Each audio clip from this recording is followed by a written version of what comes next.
Perkenalkan, nama saya Ernita Rantelimbong dengan NIM terakhir 046 dari kelas B2.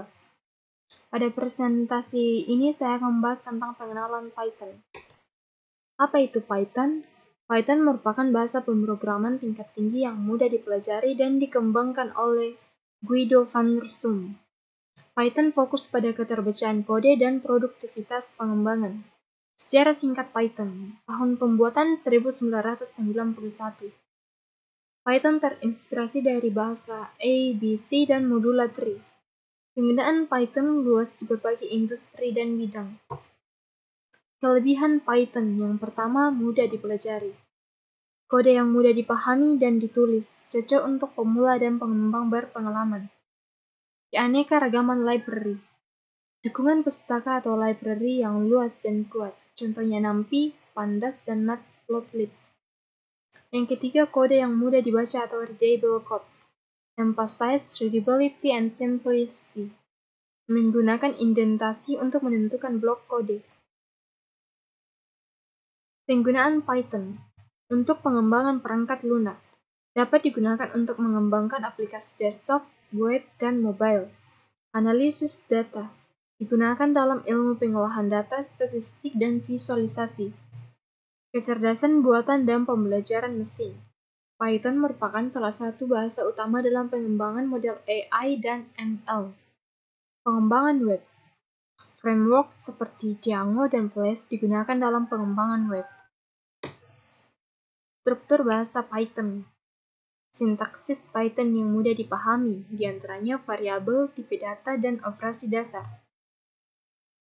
Struktur kontrol dasar, diantaranya percabangan, if-else, dan perulangan, for while. Contoh kode Python. Print hello world akan mencetak kalimat hello world dengan perintah print. Tipe data, integer, untuk merepresentasi bilangan bulat. Float, untuk merepresentasi bilangan desimal. String, untuk merepresentasi teks, dan boolean, untuk merepresentasi nilai kebenaran. Variabel. Variabel adalah simbol yang digunakan untuk menyimpan nilai di dalam program Python.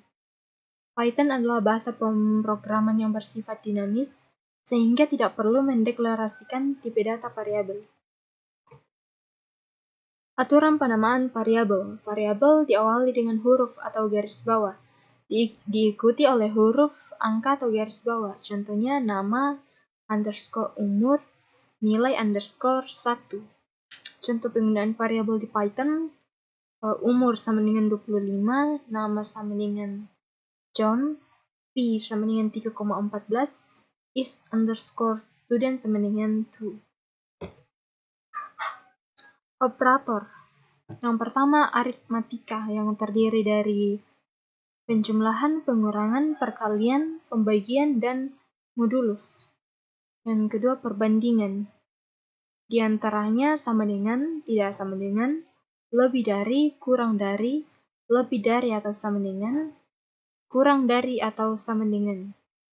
Kemudian operator logika terdiri dari AND, OR, dan NOT. Struktur data yang pertama, list. List adalah struktur data yang bisa menyimpan koleksi elemen. Contoh, variabel my underscore list yang menyimpan elemen 1, 2, 3 dengan tipe data integer, Python dengan tipe data string, dan true dengan tipe data boolean. Ciri-ciri mutable. Isi list bisa diubah setelah pembuatan. Di indeks, setiap elemen diakses dengan indeks mulai dari 0. Struktur data yang kedua, tuple. Tuple mirip dengan list tapi bersifat immutable atau tidak bisa diubah setelah pembuatan. Contohnya sama dengan struktur data list tadi. Ciri-ciri immutable, elemen tidak bisa diubah setelah pembuatan, dan di indeks atau akses elemen menggunakan indeks. Struktur data yang ketiga, dictionary. Dictionary adalah koleksi pasangan key value. Contohnya, variabel my underscore menyimpan pasangan key value, nama dengan John, umur dengan 25, kota dengan Jakarta. Ciri-ciri di indeks, elemen diakses melalui kuncinya. dan mutable, bisa diubah, ditambah, atau dihapus. Penggunaan struktur data. Contoh penggunaan list, menyimpan data dalam urutan tertentu dan mempermudah pengelolaan sekumpulan data. Contoh penggunaan tuple, melindungi data dari perubahan, misalnya koordinat geografis yang tetap, serta penggunaan sebagai key dalam dictionary. Contoh penggunaan dictionary, memetakan informasi dengan kunci unik dan penyimpanan data dengan struktur yang lebih kompleks. Percabangan atau conditional statements. Yang pertama, if-else statement. If-else digunakan untuk melakukan pengecekan kondisi dan menjalankan blok kode berdasarkan kebenaran kondisi. Contoh, umur sama dengan 18. If umur lebih dari atau sama dengan 18, print Anda sudah dewasa. Else, print Anda masih di bawah umur.